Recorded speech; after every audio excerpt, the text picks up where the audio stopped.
साधारण को जणई दि जाऊँगी जे आज सकाळ 7 घटिका ठारू 29 मार्च रात्र 9 घटिका पर्यंत ओडिशा सरकार तरफ बालेश्वर जिला को संपूर्ण लॉकडाउन घोषणा करा जाइअछि।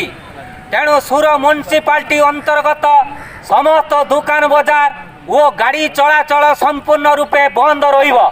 किंतु उक्त समय अत्या आवश्यक सामग्री दुकान यथा औषध दुकान तेजराती कन्या दुकान खोला रहिबो।